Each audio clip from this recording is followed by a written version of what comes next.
But I'm really pleased that for the last session there's a bunch of mates sitting on my left.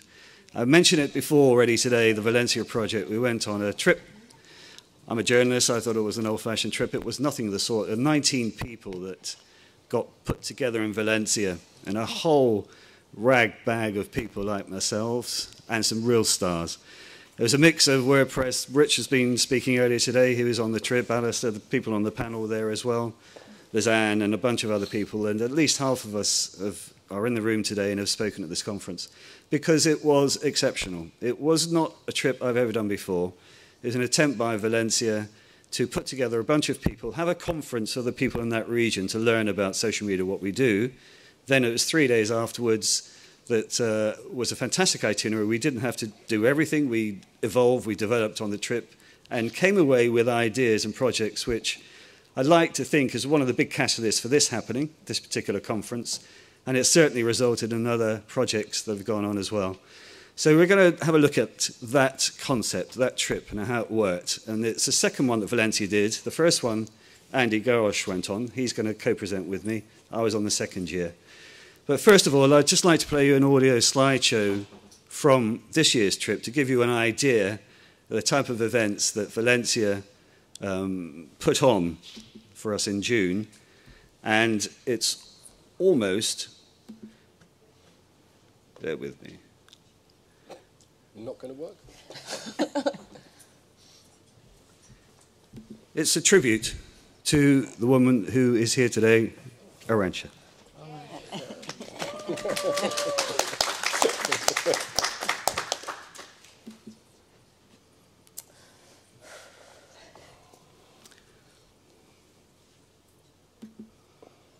Okay. Welcome to iPhoto 09. How do I get rid of that? Bear with me, sorry. Something I clearly haven't mastered.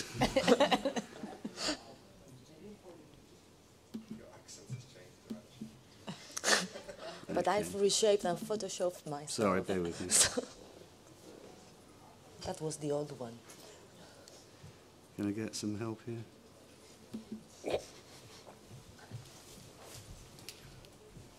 Get out of that. Okay, click on that one. That's right, it's fine. No, back. Back. Go back one. Right.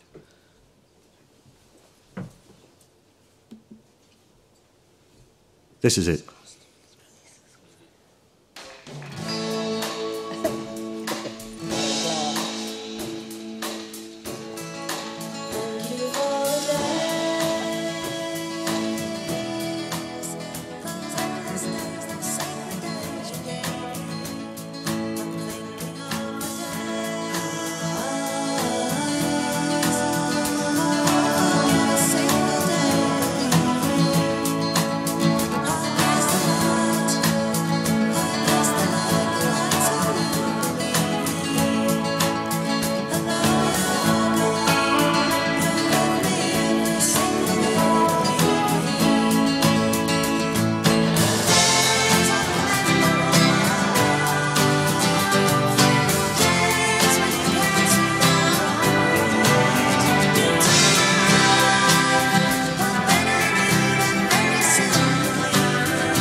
like to give you Arantxa, who put that together for us.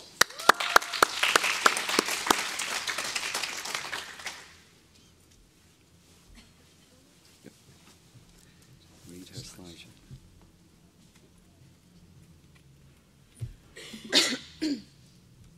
I was nervous, now more. Slideshows. Sorry? Slideshow. It is in here.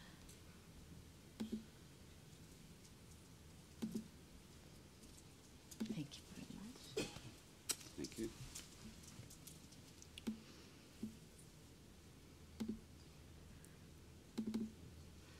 Is it that one? No, it is it says Travel bloggers are going to have to get more WTM. slick, really, aren't they? Is that this pen drive? No, I don't think so. That's on. Did you put the? Is it on the USB? Is it on this? You need to go on the other one. So, there we were in Spain. Don't tell that joke again, Steve. I won't. Wanna come? I don't seem to see it. It's not. Plug it back in again. Oh, Can we take one out? yeah.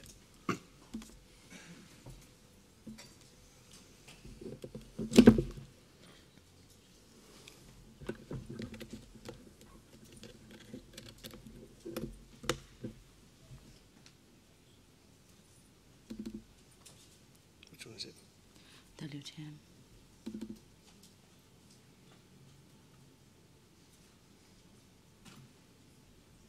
Can I see the slides on one side?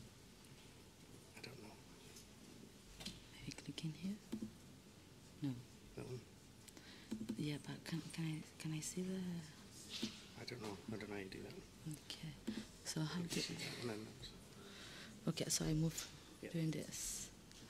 Okay, this is me, Arantxa Ros, and I've done the blog trip Formula One and Costa Brava blog trips and Asturias blog trip as well. And the first thing I would like to say is thank you. Thank you to all the journalists, to all the travel bloggers, photographers, video podcasters, and anyone that has done anything about Spain, because that means a lot for our country, especially for the travel and tourism industry. It adds a lot of value, and it's the only way we have to let the others to know about our destination, which I have to say, Spain is the most awesome destination in the world. So thank you very much. And in particular, I have to give a big thank you to three people that have been the ones, the three friendly hands that have given me the chance to try. In the middle, you have Juancho Llantada. He's been the one in charge of Valencia blog trip. I had an idea. He wanted to do some testing, and he said, okay, we'll try. The other one is Jaume Marín. It's a marketing director at the Asturias board, and he also gave me the chance to do another different blog trip with different goals, different people, and for me it was great to do a wow effect blog trip as well. And the other one is Angel Tomás. He's the commercial marketing director of GF Hotels. And I work with them in a small hotel chain, and he lets me try and test with hotels. And that helps me to keep the point of view from the bands in the travel and tourist industry. Because when we're doing sort of these initiatives as a blog trip, we need the tourist board, but we also need the cooperation of the brands. We have to work as a team. We have to do things together, otherwise it doesn't work. So, what's the formula? There's no formula. There's no one magical formula. Each blog trip is a different experience with different goals, different objectives we want to achieve. So there's no one particular formula it's going to work. We just have to try. The best thing to do is to use common sense. Have an online marketing plan, have communication plan, get the right people, and an innovative attitude. That means you have to be ready to try, test, fail, and don't expect everything's going to work smooth and you're going to reach success immediately, because that is not truth. You really have to learn from your failures and keep improving. Even if you reach any success, if you get your goals, you have to keep improving. So, right, we have the right people, the marketing plan, the communication. Cool, we're doing a blog trip. No, stop. You want to do a blog trip. Right now, I have to say I'm responsible because Spain has created a trend. We were the first ones doing the blog trips. In fact, the first initiative was Cat Experience, but I didn't go so far. I was observing them and I said, I think with a very arrogant attitude, I can beat that, and I did. But the thing is, we have to stop. If they had stopped, maybe they could have reached much more. We have to wonder why before what. The what is the blog trip, but why do we need a blog trip? If you don't have the answers for that question, stop and think about it. Without the why, you don't have objectives or goals. Without that, it's just an isolated action, but in the long term, it's going to be nothing. So, organization, think why before what. Selection. Only bloggers? Which ones? This is the 1 million question. How many? It depends. Every blog trip is a different action, different objectives. Maybe you want to segmentate a lot, maybe you want to go for a market, maybe for a language, maybe for a country. So depending what you want and depending on the budget, because these things are expensive, you make the right selection. We don't look only for bloggers. I look for the ultimate communicators. In the digital world, for digital ambassadors. And that means data and very, very good communication skills and experience. And experience is something that you don't get in 1 year or 2 years. As Steve or Annie or Alistair, it is their lives. That makes them ultimate communicators, and in very particular cases, the best digital ambassadors we can have. So, another key thing is doing a blogger-centric itinerary. We don't invite the brands, they are the brands. We care about the people, and it's all about the people. We have to know who's coming and build that relationship. And that doesn't come just because of following a list of travel bloggers on Twitter or having a list of blogs with data. You have to read, and I've been reading blogs for 3 years, getting where they are, following their conversations, knowing about how they have been doing through their professional life, finding their dreams, likes, dislikes, special interests, surprise them and provoke emotions. If you get them with big emotions, then you have huge reactions. Without those reactions, they are not going to engage their audience. And if you make that itinerary just thinking to please them, what you can have is awesome. Everybody talks about ROI, return on investment. I would like to talk about return of engagement. Without engaging these people, you are not going to get any ROI. No return of excuse me, not return of investment if there is not engagement. So, thank you. Thank you.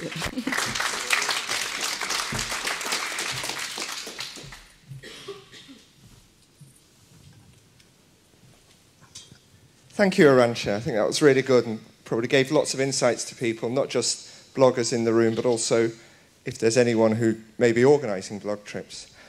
I'd like to just ask you a bit more about the whole subject of how you selected the bloggers, because I thought it was really interesting that you chose people very much on qualitative measures and not looked at metrics so much, but actually, as you say, spent 3 years analysing them, reading their blogs and so on.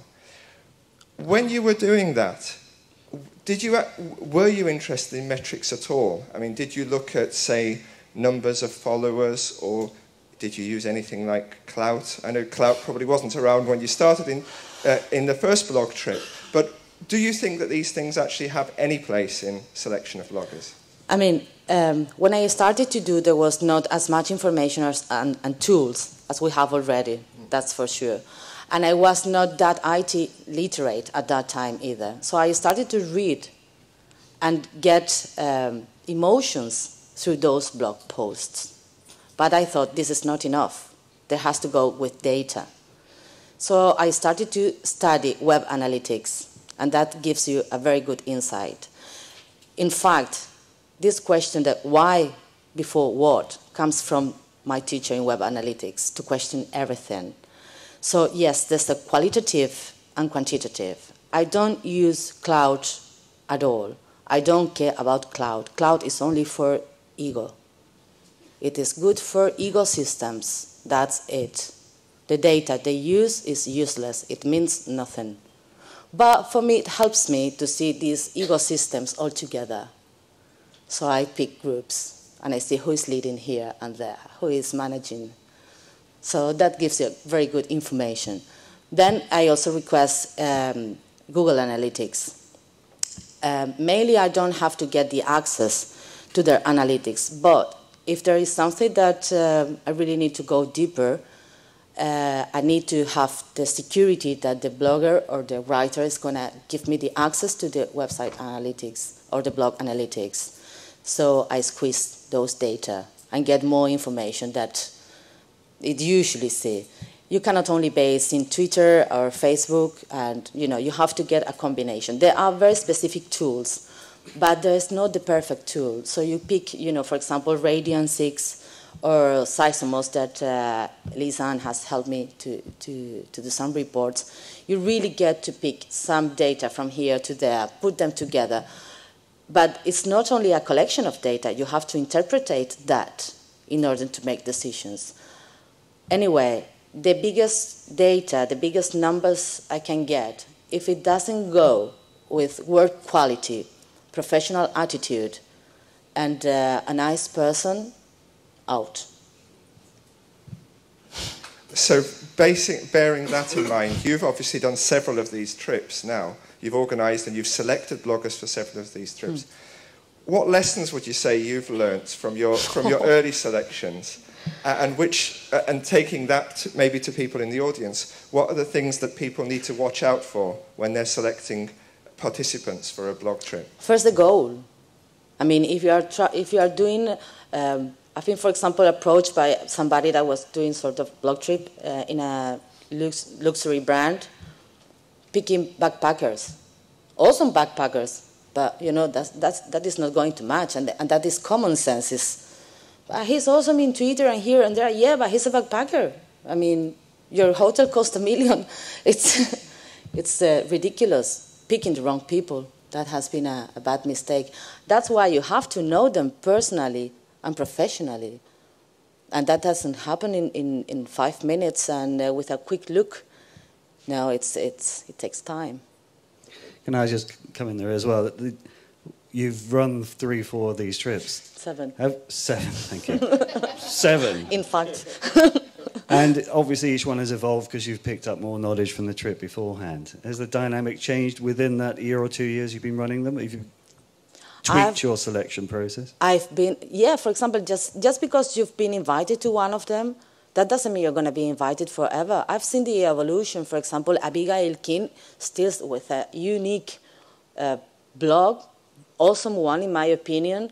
Her data are not the highest one, but she's been improving her writing and photography skills, and he's achieved a lot of goals. He's been also picked by National Geographic to write an article. I mean, I can be wrong because I'm not an expert in communication, but I don't think the National Geographic editor is wrong. So that confirms your suspicions. And there are other ones that have been very lazy.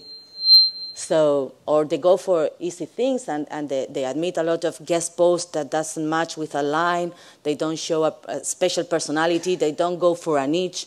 So, Abigail, actually, I noticed on that, there's a slide on the show there that she was doing her first video piece on that trip. Again, she evolved during that whole trip. So, Annie, you're on this trip. Annie, as many of you know, was a regular contributor to the Daily Telegraph. She's a Spanish expert, spends half her time in Madrid. What did you expect, Annie, and what did you take away from it? Well, I've obviously been to Valencia a lot, and I've known Juancho, who's not today, for quite a long time, and I've worked with him quite a lot in the past, but more on an individual level and on group trips. So I was very excited about this because I'd followed some of the other blog trips on Twitter and had read the posts, and I could see that this was something different. This was something much more dynamic than what you do on a traditional press trip. On the one hand, it's just that every segment is something that you can use as material, either for a post or an article, nothing is wasted. So it's really much more high-powered than a normal press trip where you might not get much material out of it at all, and you're often trying to scrape an article together at the end. And with the blog trips, the 2 blog trips I've done with you, there's just so much material that I can use probably over the next year for different things. The really big difference was, as you said, Steve, about it being about the people, about being sort of selected. Now, vanity, very underrated quality, I would say. Of course, all us travel writers, we're very vain, and to think that you've been chosen, that makes us feel very good. And on this, it was such an exceptional mix of people. It wasn't really bloggers or travel journalists, it's communicators in all sorts of different ways. So it was just a tremendously stimulating few days. And you think, oh, we had this conference one day in the middle of a conference, that's dull. And it was just the most interesting day, listening to people talk about how they communicate, all the new ways they're employing to get the message across. And then it comes back to what you said about and what William was saying earlier about instilling people with passion and enthusiasm, and that's what they will then communicate in what they write. Now, this has got nothing to do, it doesn't matter if that's blog or traditional press or online, it doesn't matter. It's about having enthusiasm and getting that energy into your writing. And, I'm just very glad that, you and the people who organise it understand that, because I think a lot of DMOs don't understand that very basic point. But the thing is, we don't invite, for example, we didn't invite the Telegraph. No. We didn't phone your editor to say, can we have Annie? Yeah, well, okay, she can write about paella. No, we are not interested in that. We want Annie. And that I have to investigate what are your likes and dislikes. And I know you don't only write for Telegraph. You have other interests, your blog here and that. So giving you what you want gives you also the material, you're a happy person, and you are very close to our brand. So I think the exposure is even maximized. If I phone the Telegraph, I might have one piece. Inviting the person, you've got the full portfolio. So the exposure is higher. But it also showed me Valencia in a very different way. I mean, going to Formula One, which is something I didn't know anything about, but now, now I'm very, very excited about it indeed, and follow it on the TV, which is ridiculous, somebody like me. But having, we're also very susceptible to a bit of glamour as travel writers, and that rubs off, and that goes into the writing as well. I'd like to bring Alistair in. Alistair, did you go on both trips to Valencia? Have you just been on the one? Yes, I'm quite lucky because I actually got to see some of the development that Arantxa's talking about actually happen. The first blog trip, F1, the Formula One blog trip, was more like, was more the way you might imagine a blog trip to be. It was principally bloggers. I hadn't met any of them before, except for, I think, you, Andy. You and I had bumped into each other before. But that was an eye-opener for me, and I found it fascinating because I come from a traditional journalist background. I'm actually a radio journalist, but I'm also vice chairman of the British Guild of Travel Writers, so I spent a lot of time with traditional journalists, and that was a big surprise and incredibly exciting. So when I got invited a second time, and God knows why, I got a chance to see how it was developing. In that first one, Annie was just talking about the session when there was a conference. On the first one, we had a similar thing. There was a day when a bunch of local bloggers and social media experts and destination marketing people came in and had a round circle conversation about the way that social media is developing. By the time we got to the second year, this had developed into a full-blown conference, as you saw up there in the aquarium. I don't know if you noticed, but the backdrop's actually got sharks and things swimming around behind everybody. And what had changed about it was that the people on the trip weren't travel bloggers.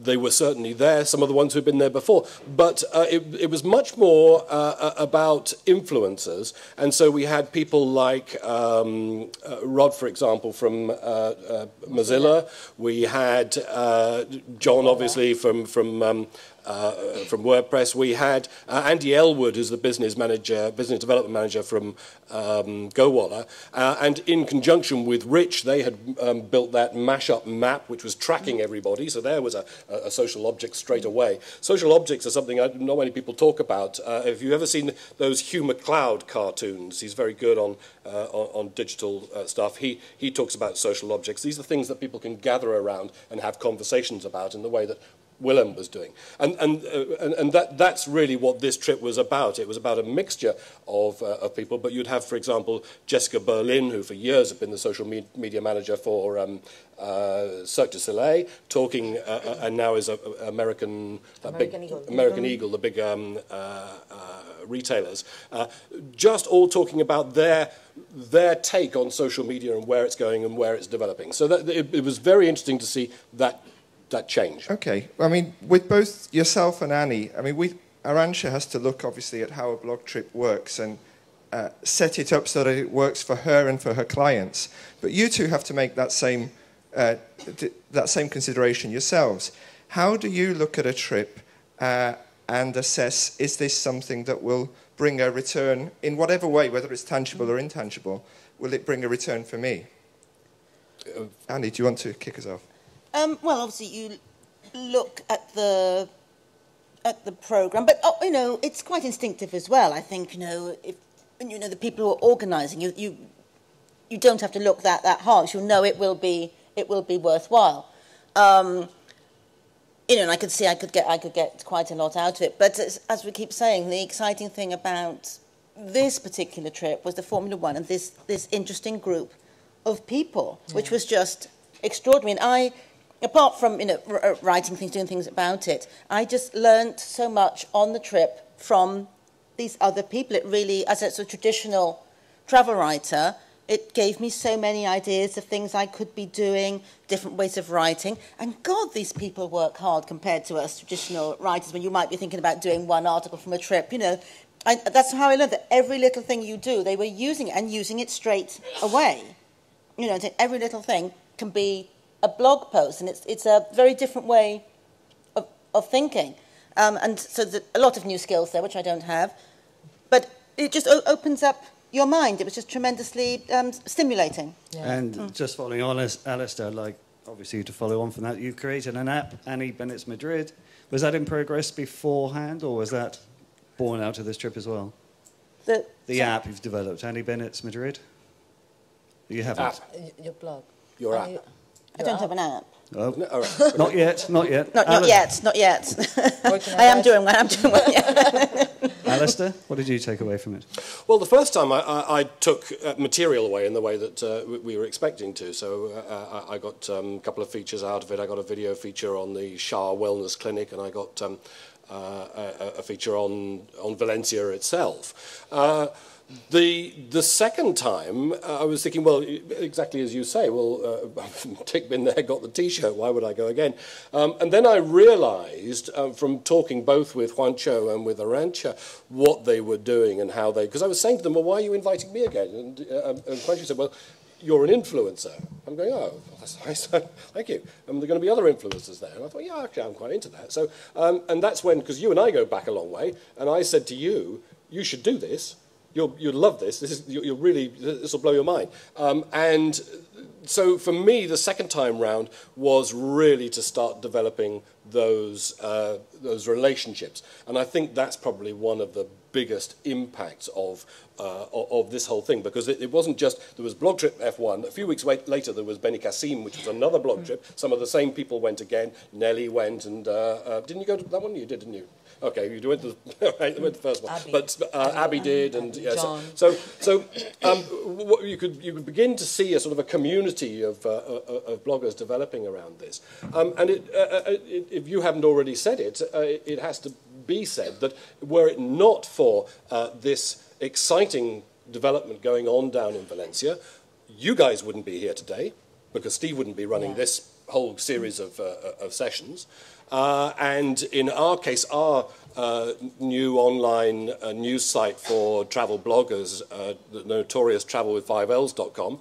That wouldn't be online because we all met there. In fact, half of the relationships we have in this room, and that's very much part of the whole blogging community. It is a community and people do know each other, and they know each other through events like this. And it's extraordinary how this event has built a sort of a core that then has irradiated out. And so it's been unbelievably influential, the whole series. I'd just add to that as one of the, I'll take my place here for a minute and say as one of the people on the first Valencia blog trip, an hour ago I sat with the new head of digital for Visit Britain, and we were talking about the Superblog project, which is around 20 bloggers from around the world writing on the Visit Britain site. And it was striking when I was talking to him about the different Visit Britain superbloggers that I was quickly talking about 10 people who have formed a sort of close-knit group of friends, and we've been to each other's houses and weddings and whatever else. And we all met thanks to Arantxa and thanks to the Valencia project. And I could certainly say I've had work indirectly referred to me as a result of that. And I suspect others could bring up tangible returns where they can say they've actually had work as a result of the connections they made at the project. And clearly, Arantxa's had such an influence that the new director of the Spanish tourist office in London has spent the last 3 years in Madrid developing their social media strategy. So clearly, another appointment. It obviously begs the question, Arantxa, that this is almost a business model you've created yourself that doesn't just relate to Spain, which you know incredibly well. Could you export this? Could you create this model for other people elsewhere? I think we have to adapt. That's the best thing. Not just try to copy. I mean, if you can, great. But I think we have to adapt. Get the main ideas and put it in your reality, because not everybody has the same budget. The situation is not the same, and so trying to make replicas sometimes can be very hard. And also, for example, Valencia did something very, very impressive this second time, but because there was a first step, so you learn from mistakes, and then you think in a second stage. For example, when I went to Costa Brava, I also had my experience in the background, but for me, I thought it was not wise for the destination to go straight for a second stage. I thought it was much better to go step by step and see how it works for you. Because what it works for you, it doesn't have to work for you. So it's much better, in my opinion, to be step by step and be wise. But yes, you have the idea. It's just a matter of adapting it to your own reality. Excellent. There's been mentioned, there's some people in the room who are on that trip, Rich. And Travel 5Ls, or T5 as I call it, it's much easier. Was born out of that trip. I think it was actually created in those 3 or 4 days, the idea, the concept of it.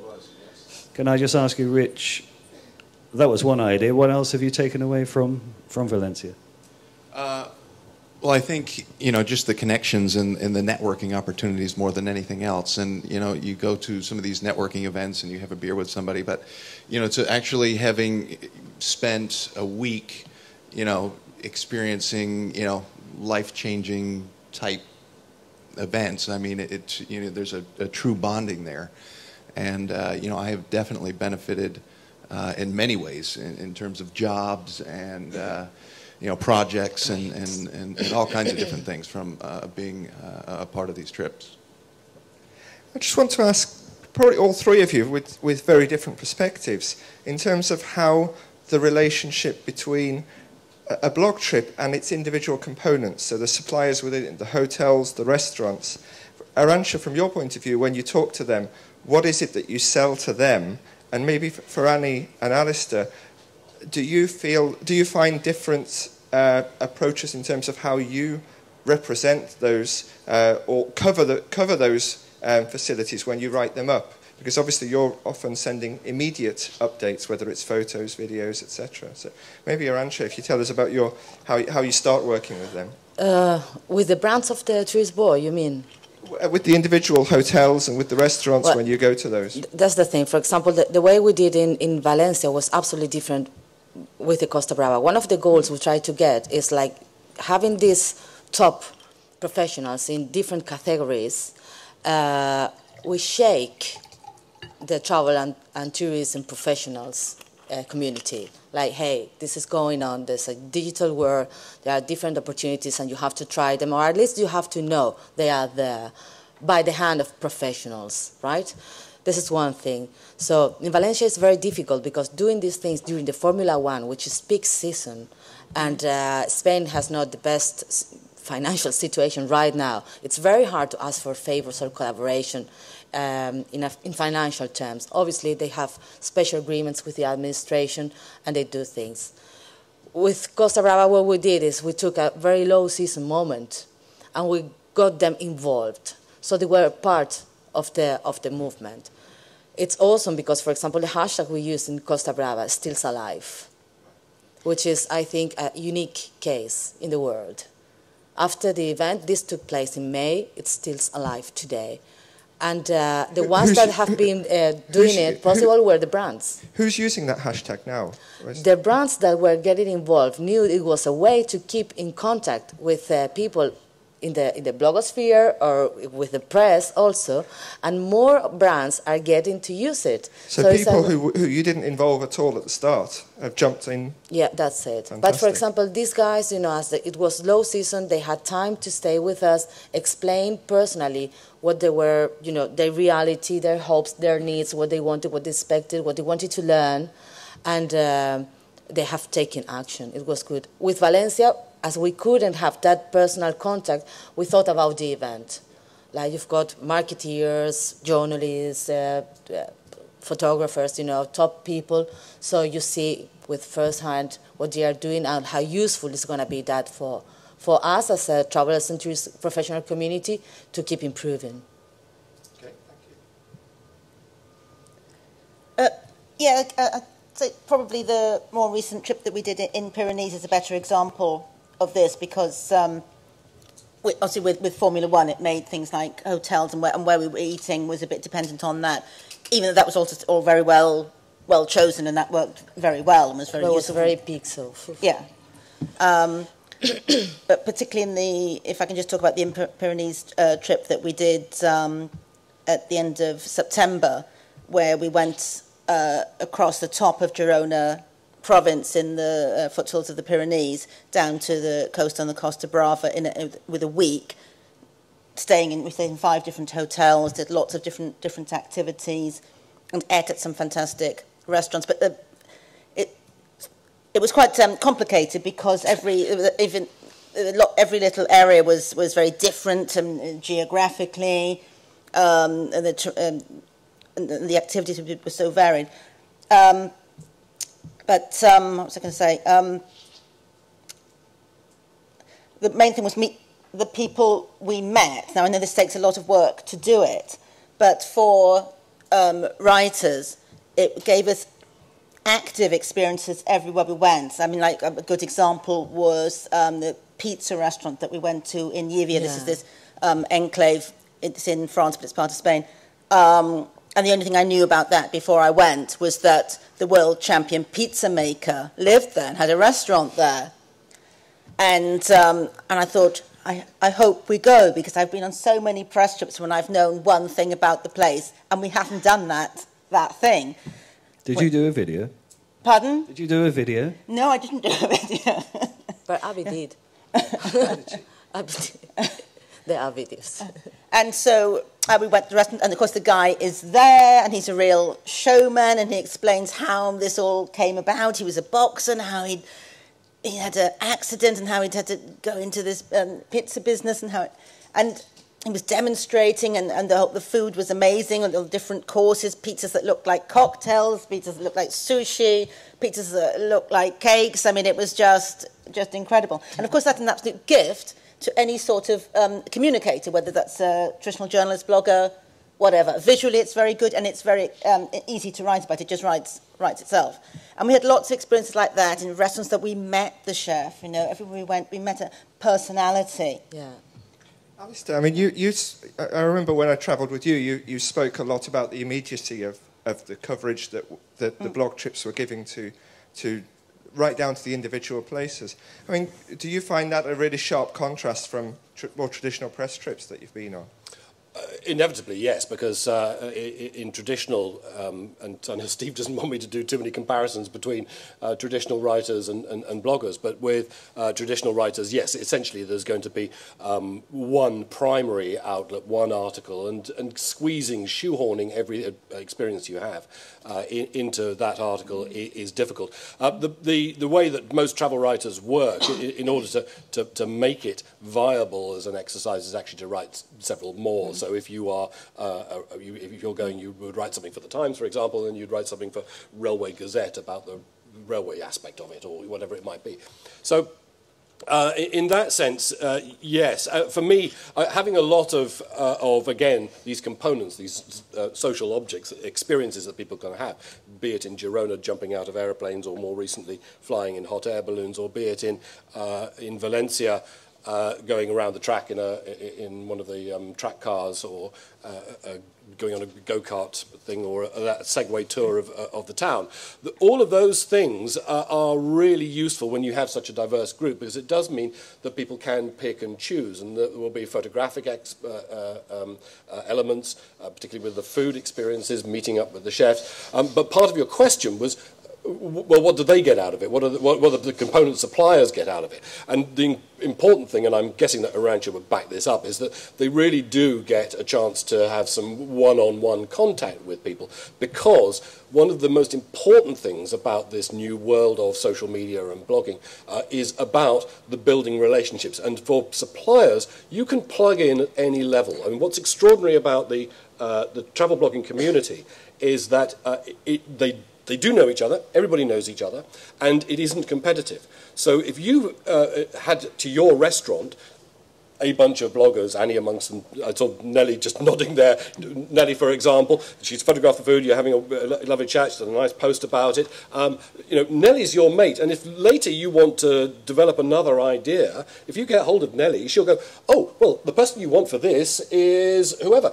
And the other thing, because this is on a global scale, the people that were being invited are journalists from all over. Nelly lives in Granada, Rich is over there in Boston, Keith will come from Holland. I noticed William from Canada. Exactly, and in that Canada discussion, I noticed that we had this funny situation with both Josephine is the head of tourism for Quebec, and Nim, who's the head of the UK Canadian Tourist Board, and they were talking about how they are sort of managing this new world of bloggers and social media on behalf of their bodies, but they're actually becoming the focal points, the contact points for bloggers who don't actually come from the UK. It's not like travel journalists. Your bloggers come from all over, and furthermore, they're out in the field a lot. And this is one more point that I'm going to make, because you know I've been making it a lot this over this last few days.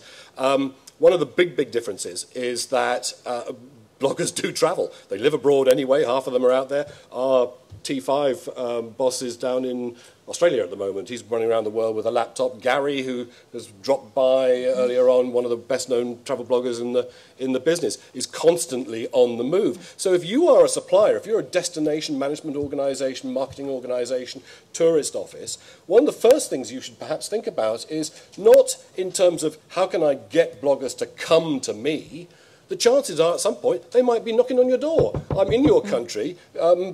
Is there anything you want to show me? So a strategy for just a couple of room nights and a couple of tours would be a good start. It's a global thing. And that's what happens to me, you know, as I'm just trying around, even though it's only in Spain. But if I say on Twitter, I'm in Asturias, you know, and now I'm in Oviedo, now I'm going here. So people will pick up on that, and then I'll get invitations. Oh, do you want to come and have lunch here? Do you want to come and see our hotel? Do you want to come to this museum? You know, and that's very helpful to me, and it makes it more fun. That's excellent. So it reminds me of Benji as well, doing this stuff at TV Camp, his twee trips. He just puts himself in the city. Here I am on the street corner, away you go. It's just that enthusiasm, I sent him to some terrible places in Madrid. Exactly. We've got Arantxa here from Spain. Does anybody want to take advantage of that and have a question or a comment to make? Not necessarily about the blog trips, but she's the professional. Anything you'd like to ask her?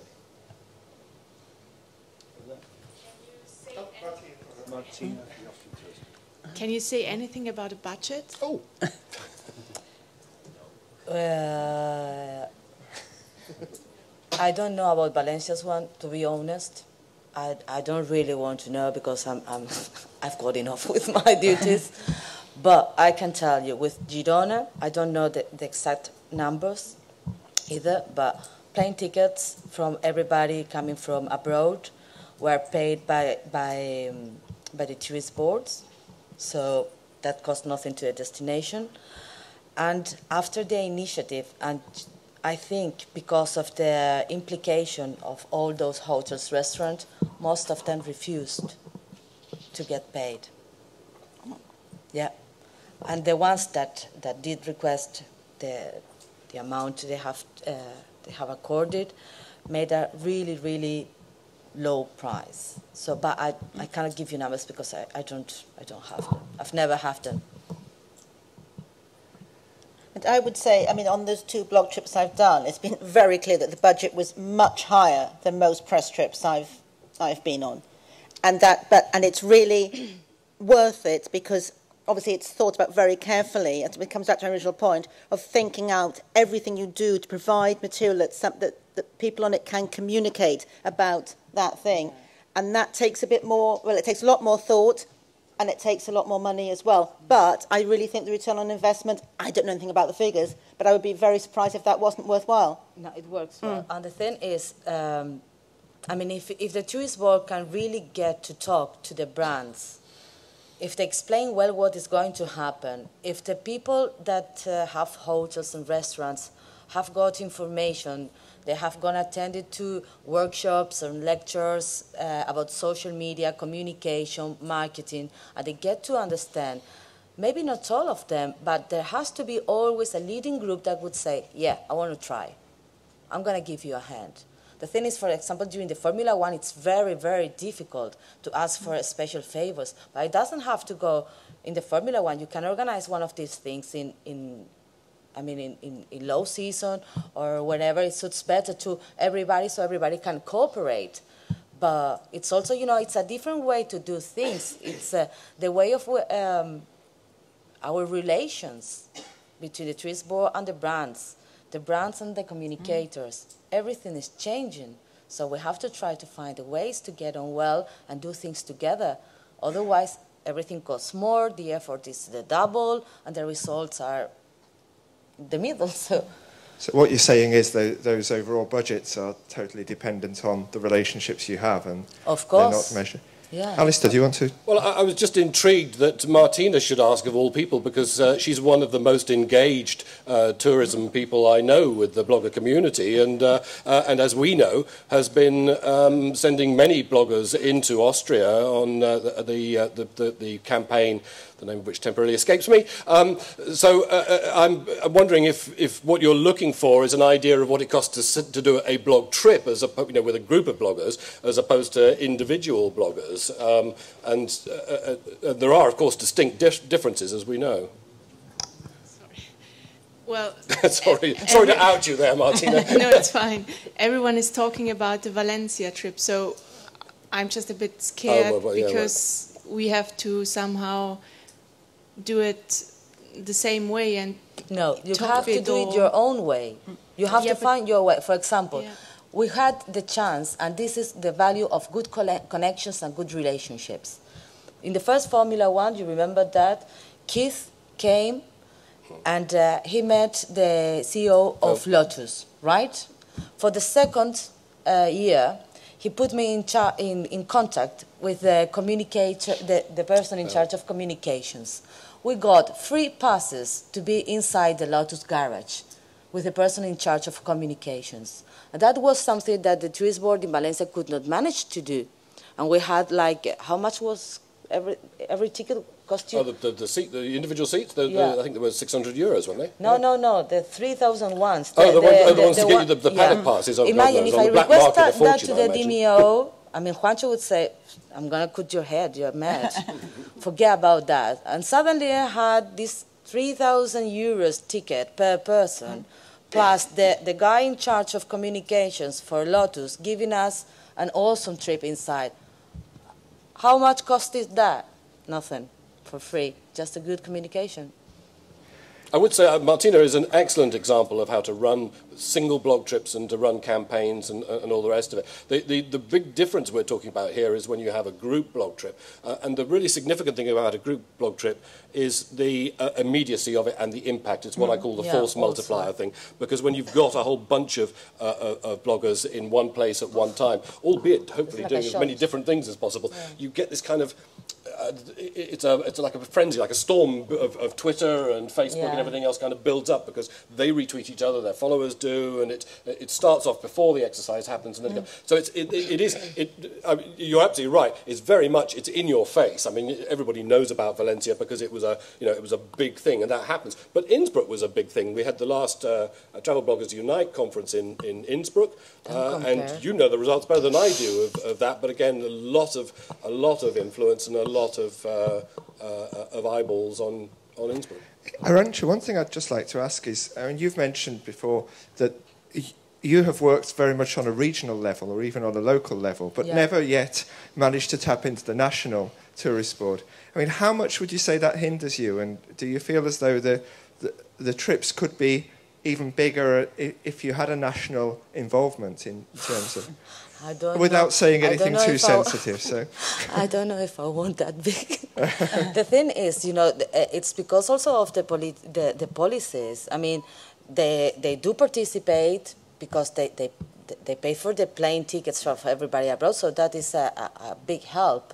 And but then each region makes their own decisions and have their own budget, and they organize independently, with their own different marketing plans. So, I mean, if we ask for more things, I think we can get it. But do you mean a whole Spain blog trip or something like that? Or is there a national tourist board strategy on blog initiative and working with bloggers? Each region includes that into the marketing plan for Tour Spain. So that's the way we can get the plane tickets and any extra help we can. For example, Germany offered us, because they wanted to come to see us, say, okay, we pay for these few plane tickets, but they didn't know what they were paying for, in the fact. They didn't know about blogging or anything, so they didn't understand. So they asked to join us in one blog trip. At the end, they didn't come,